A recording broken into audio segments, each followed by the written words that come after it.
The clock finally reached 9 a.m., which meant Nurse Penny was officially 30 minutes late.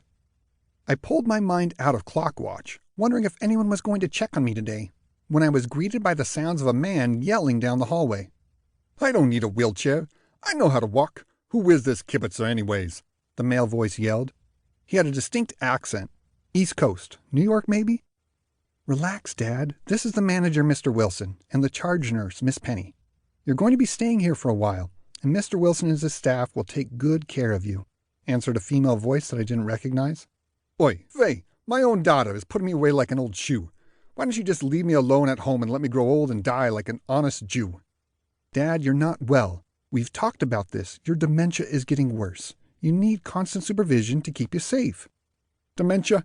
What dementia? I don't even know what that means. Ouch! Watch it, you smuck! That's my foot you crashed into the doorframe. Who taught you how to drive this thing?" "Sorry, Mr. Felsher," a nasally voice replied. "If you could just keep your feet on the wheelchair footrest, that would be helpful." Oh, great, I thought, recognizing the nasally voice and the stale cigarette smell of Mr. Wilson, the cheapskate manager of Restwood Suites. Luckily, the smell of peppermint, which was Nurse Penny, and 2 new smells of baked bread and aftershave covered the scent of Mr. Wilson as they entered my room. "Oi, my foot hasn't been smashed that bad since Buddy Rich dropped a bass drum on it back in '63. May the man rest in peace. You know, he died earlier this year. Brain tumor, they said. Maybe I have a brain tumor. Maybe it's causing this dementia you claim I have." "Dad, you don't have a brain tumor. They checked for that already. Remember, we've talked about this a dozen times. It's not safe for you to stay by yourself anymore.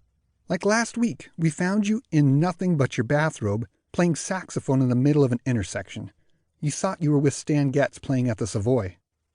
Still out of my line of sight, I heard the grumpy Mr. Felsher harumph. "That's crazy, Talia. I never played with Stan at the Savoy, but I did play with Charlie Yardwood there. We played until 4 a.m. Speaking of which, where is Betty? Don't tell me I can't bring Betty with me into this prison." "Who's Betty?" Nurse Penny asked, puzzled. "It's his saxophone," answered Talia. "Dad, we are going to bring your sax after you get situated. Mr. Wilson said you can play it during rec hours each day." "Yes," answered Mr. Wilson. "I'm sure the other residents of Restwood Suites would love to hear you play in the rec hall. It's not often we get live entertainment." I heard scuffling noises, and Mr. Felsher, who I assumed was the one who smelled like aftershave, gave a grunt and grumbled under his breath in a language I didn't recognize. "Here, let me help you up, Mr. Felsher," Mr. Wilson offered. I heard a quick slap of a hand. "Get your hands off me, you klutz. I can get up myself." After a few prolonged grunts, Mr. Felsher seemed to give up with a sigh. "Oi, my back is stiffer than Benny Goodman in a tuxedo. Maybe if the beautiful Nurse Penny would be willing to help me and lend a hand, that would be okay. I could never turn down help from such a charming woman," Mr. Felsher said in a friendly voice. "Dad," Talia chastised through clenched teeth. "What? I'm just complimenting a beautiful woman. Every woman deserves to be complimented. Since when did that become illegal?"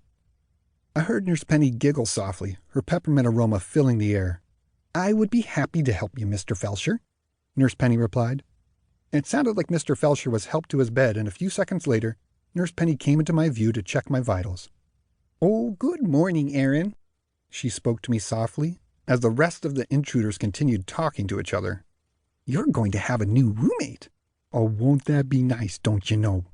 Nurse Penny smiled, creating big dimples in her plump, rosy red cheeks.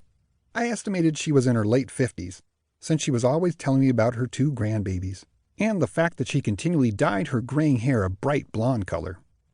When I first came to Restwood Suites, it took me a while to get used to her Wisconsin accent, but after a few months of all the O's and the don't you knows, it started to grow on me.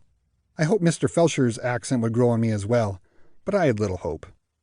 "Leaving me already, I see," Mr. Felsher cried. "Dad, I've got to go to work now," Talia answered. I heard the faint sound of a kiss on a cheek. "I'll come back to visit in a few weeks and bring the kids with me. We're going to see Richard in South Carolina before school starts again." "How are you and Richard?" Mr. Felsher asked, his tone changing to a soft and caring voice. Talia was quiet for a few seconds and ignored the question. "Love you, Dad, and behave yourself." Mr. Felsher sighed. "Oi, you sound like my mother. Who's the parent here?" "Goodbye, Dad." "Goodbye, child. Be good. And I still love you, even though you've locked me up like a puppy at the pound."